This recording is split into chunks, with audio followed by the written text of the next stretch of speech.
अस्सलाम वालेकुम नाजरीन, जे टीम ब्लॉग में खुश आमदीद। उम्मीद करती हूँ आप सब खैरियत से होंगे। अल्लाह ताला आपको हर मुसीबत से, हर बला से महफूज रखे, आमीन। आज मैं आपके लिए जो रेसिपी लेकर आई हूँ वो मुरब्बे की रेसिपी है। आज हम सेब से मुरब्बा बनाना आपको सिखाएंगे। तो पहले रेसिपी में मैंने आपको गाजर का मुरब्बा बनाना सिखाया था, तो आज मैं आपको सेब का मुरब्बा बनाना सिखाऊंगी। तो मेरे पास ये हैं तकरीबन 1 किलो सेब हैं, जो मैंने इनको धोकर अच्छे तरीके से खुश्क कर लिया है। तो अब मैं चलती हूँ अपनी रेसिपी की तरफ और मैं आपको बताती हूँ कि ये आपने कैसे बनानी है। तो शुरू करते हैं अपनी रेसिपी को। बिस्मिल्लाहिर्रहमानिर्रहीम। सेब हमने ले लेना, इसका छिलका हमने उतार लेना है। ये देखें, इसी तरीके से आपने सब सेबों पर से छिलका उतार लेना है। ये देखें, माशाल्लाह सब पर से हमने छिलका उतार लिया है। तो कुछ लोग तो मुरब्बा बनाते हैं पूरे पूरे सेब का, तो मैं पूरे सेब का नहीं बना रही, क्योंकि हमारे पास ज़रा सेब जो हैं वो बड़े साइज़ के हैं, तो मैं इसलिए इनको पीस कर रही हूँ उनके। तो मैं पीस करके मुरब्बा बनाऊँगी। तो ये आपने इतने इतने पीस कर लेने हैं और ये बीज इसके अंदर से निकाल लेने हैं। अब इसमें हम डालते हैं पानी।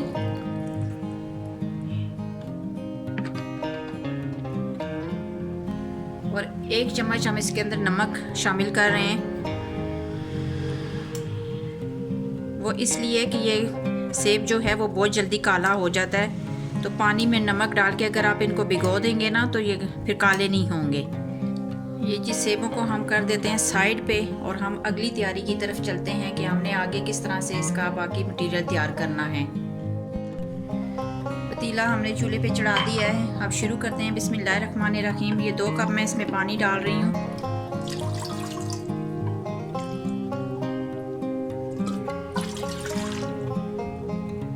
दो कप पानी डालने के बाद मैंने 1 कप इसमें चीनी डाल दी।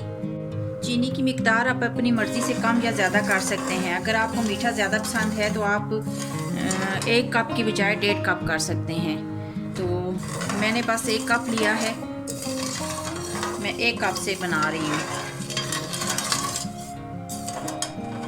मेल्ट होने तक हम पकाएंगे इसको, चीनी मेल्ट हो जाए। ये देखिए, चीनी पिघल चुकी है। अब मैं इसमें इलायची के बीज शामिल करने लगी हूँ, जो मैंने मोटे मोटे कूट लिए हैं। 1 चुटकी मेरे पास फूड कलर है, वो मैं इसमें ऐड करने लगी हूँ। इससे इसका कलर बहुत ज़बरदस्त आएगा। अब जो सेब हमने भिगो के रखे थे वो सेब हम इसमें शामिल कर देंगे।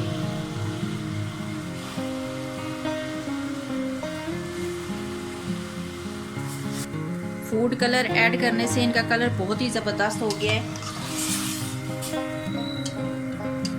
अब हमने आंच को मीडियम करके इसको पकाना है 15 मिनट के लिए। तो बीच बीच में आप चेक करते रहिएगा कि आपके जो आप तैयार कर रही हैं मुरब्बा सेब का, तो वो ज़्यादा सेब गल ना जाएं। तो आप बीच बीच में चेक करते रहिएगा। मीडियम आंच करके हमने इसको पकाना है ढक करके। तो आप बीच बीच में चम्मच हिलाते रहिएगा और चेक करते रहिएगा। जब सेब आपके गल जाएं तो फिर आपने आगे उसका मुरब्बा तैयार करना है। तो बीच बीच में चम्मच हिला के आप चेक करते रहिएगा। तो बिल्कुल ही 15 मिनट आपने इसको दम देकर नहीं छोड़ना, ठीक है। तो आपने उसको बीच बीच में चेक करते रहना है। तो मैंने आंच को जो है दरमियाना कर दिया है। इसको मैं ढक रही हूँ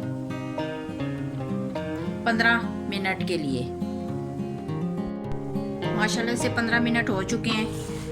ये देखें जी, हमारा मुरब्बा बनकर तैयार हो चुका है। फालतू का सारा पानी इसका खुश्क हो चुका है, शीरा भी थिक हो चुका है। तो इसका तैयार होने का हमें यहाँ से पता चल जाता है कि जब ये तैयार हो जाएगा तो इसके ऊपर झाग बननी शुरू हो जाएगी। तो समझे कि आपका जो मुरब्बा है वो तैयार हो चुका है। एंड में आके हम एक आधा नींबू इसके अंदर निचोड़ रहे हैं। नींबू में इसलिए निचोड़ रही हूँ कि इसके अंदर एक अच्छी सी शाइन भी आ जाएगी और ये खटास जो है आपके शीरे को जमने नहीं देगी।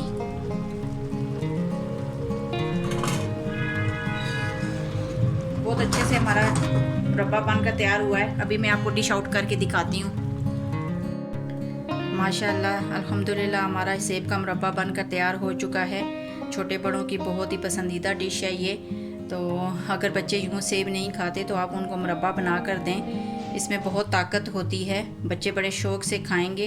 तो अभी मैं आपको चेक करा देती हूँ। ये देखें अंदर तक अच्छे तरीके से ये सेब गले हुए हैं और बहुत अच्छा हमारा मुरब्बा बनकर तैयार हुआ है। तो कमेंट बॉक्स में हमें लिखकर बताइएगा कि आपको हमारी ये रेसिपी कैसी लगी है। हमारे चैनल को सब्सक्राइब कीजिएगा, लाइक कीजिएगा, शेयर कीजिएगा और बेल आइकन को प्रेस कीजिएगा। तो इंशाअल्लाह ताला हम बहुत जल्दी एक नई रेसिपी के साथ आपकी खिदमत में हाज़िर होंगे। तो ये मुरब्बा आप एयर टाइट जार में आप महफूज कर सकती हैं। 3 महीने तक आप का ये मुरब्बा ख़राब नहीं होगा। 3 महीने तक आप इसको खा सकती हैं। तो इंशाअल्लाह ताला हम बहुत जल्दी एक नई रेसिपी के साथ आपकी खिदमत में हाज़िर होंगे। तब तक के लिए इजाज़त दीजिए। अल्लाह हाफिज़।